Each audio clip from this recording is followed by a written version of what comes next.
ఒక మతిస్థిమితం సరిగా లేని బిచ్చగాడు యాక్సిడెంట్ లో మరణించాడు. సాధారణంగా అయితే ఎక్కడైనా చనిపోయిన ఓ బిచ్చగాడు దిక్కుమొక్కు లేని ఎవరైనా చనిపోతే వాళ్ల శరీరం మొత్తం కుళ్లిపోయిన తర్వాత మున్సిపాలిటీ వారొచ్చి చెత్తబండిలో వేసుకుని తీసుకెళ్లి కాల్చి పడేస్తే తప్ప వాళ్ల అంత్యక్రియలు జరగవు. అంతేందుకు కన్న తల్లిదండ్రులు పోతేనే చివరి చూపు చూసుకోవడానికి కూడా చేతకాని వాళ్లు కూడా కొందరు ఉన్నారు. కానీ ఓ బిచ్చగాడి విషయంలో మాత్రం అలా జరగలేదు. వేల మంది కలిసి అతని చివరి చూపు కోసం వచ్చి అంతిమయాత్ర అంగరంగ వైభవంగా జరిపించారు. బిచ్చమెత్తుకుని బ్రతికిన అతని అంతిమయాత్ర మాత్రం టపాసులతో డీజే చప్పుళ్లతో వేల మంది తరలి వచ్చి అంగరంగ వైభవంగా అంత్యక్రియలు చేశారు. బిచ్చమెత్తుకుని బ్రతికినా సరే పోతే మాత్రం ఇలాగే పోవాలి అనే అంత గొప్పగా చేశారు అక్కడి ప్రజలు. అసలు ఇదంతా ఎక్కడ జరిగింది? ఆ బిచ్చగాడు ఎవరు? అతని కోసం ఎందుకు అంతమంది తరలి వచ్చి అతని అంత్యక్రియలు ఘనంగా జరిపించారు అనే పూర్తి వివరాలను ఈ వీడియోలో చూద్దాం. దానికంటే ముందు ఓ చిన్న రిక్వెస్ట్. ఈ వీడియో చాలా ఇంట్రెస్టింగ్ గా మరియు ఇన్ఫర్మేటివ్ గా ఉండబోతోంది. చివరి వరకు స్కిప్ చేయకుండా చూడండి.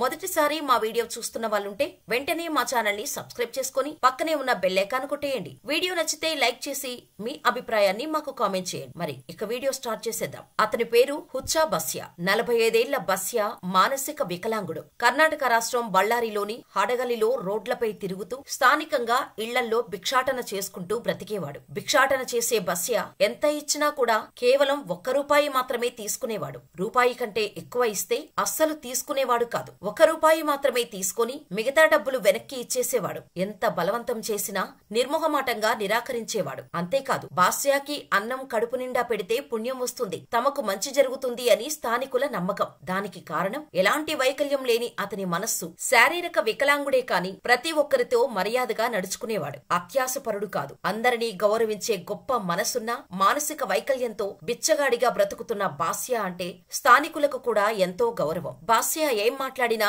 అది ఖచ్చితంగా జరుగుతుందనేది అక్కడి వారి నమ్మకం. ఉన్నది ఉన్నట్టుగా మాట్లాడుతాడు. కనిపించిన అందరినీ అప్పాజీ అని పిలిచేస్తుందట. అప్పాజీ అంటే నాన్న అని అర్థం. అందుకే బాస్యా అంటే అక్కడి వారికి ప్రత్యేక అభిమానం ఉంటుందట. ఇక ఆయనతో మాట్లాడాలంటే అదృష్టంగా భావిస్తారు అక్కడి జనాలు. అంతేకాదు కర్ణాటక మాజీ దివంగత ముఖ్యమంత్రి ఎంపీ ప్రకాష్, ఆ రాష్ట్ర మాజీ మంత్రి పరమేశ్వర నాయక్ వంటి ప్రముఖులతోనూ బస్యా ఎటువంటి జంకు లేకుండా మాట్లాడేవారట. అందుకే బిచ్చగాడైనప్పటికీ అతనంటే అందరికీ అంత గౌరవం. అయితే ఓ రోజు అనుకోకుండా ప్రమాదవశాత్తు రోడ్డు క్రాస్ చేస్తుండగా బస్సు ఢీకొనడంతో తీవ్రంగా గాయపడ్డాడు బాస్యా. అది గమనించిన స్థానికులు హుటాహుటిన దగ్గరలో ఉన్న హాస్పిటల్లో జాయిన్ చేశారు. కానీ అప్పటికే చాలా నెత్తురుపోయింది. డాక్టర్స్ కూడా ఏమీ చేయలేమని తేల్చి చెప్పేశారు. స్థానికుల గుండెలు బద్దలయ్యాయి. అప్పటి వరకు తమ ముందే ఎంతో ఆప్యాయంగా ఆనందంగా కల్ముషం లేని చిరునవ్వుతో కనిపించే బాస్యా ఇక బ్రతకలేడని తెలిసి అందరూ ఎంతో మదనపడ్డారు. కనీసం ప్రతిరోజు బాస్యాను ప్రేమగా పలకరించి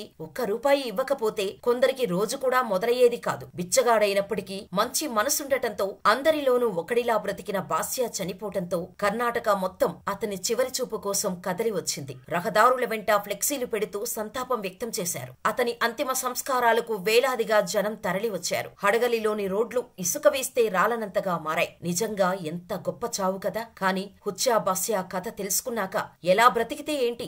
ఒకడి కడుపు కొట్టకుండా బ్రతకగలిగితే, మనసులో వైకల్యం లేకుంటే, అత్యాశ దరిచేరనివ్వకుండా గొప్పగా జీవించగలిగితే బిచ్చగాడైనా సరే భగవంతుడిలాగానే కనిపిస్తాడు. కోట్లు సంపాదించిన వాడు చస్తే ఒక్క పురుగు కూడా వాళ్ళ ముఖాలు చూడటానికి రావు. కానీ ₹1 మాత్రమే బిచ్చగా తీసుకునే బస్యా కోసం స్టేట్ మొత్తం కదిలింది. ఇదే రియాలిటీ, ఇదే నిజం. ఇది 2021 నవంబర్లో జరిగిన సంఘటన. మరి ఈ స్టోరీపై మీ అభిప్రాయం ఏంటో మాకు కామెంట్ చేయండి. ఇలాంటి మరిన్ని interesting stories, inspiring informational videos కోసం మన ఛానల్ ని సబ్స్క్రైబ్ చేసుకుని పక్కనే ఉన్న బెల్ ఐకాన్ కొట్టేసి నోటిఫికేషన్ ఆన్ లో పెట్టుకోండి.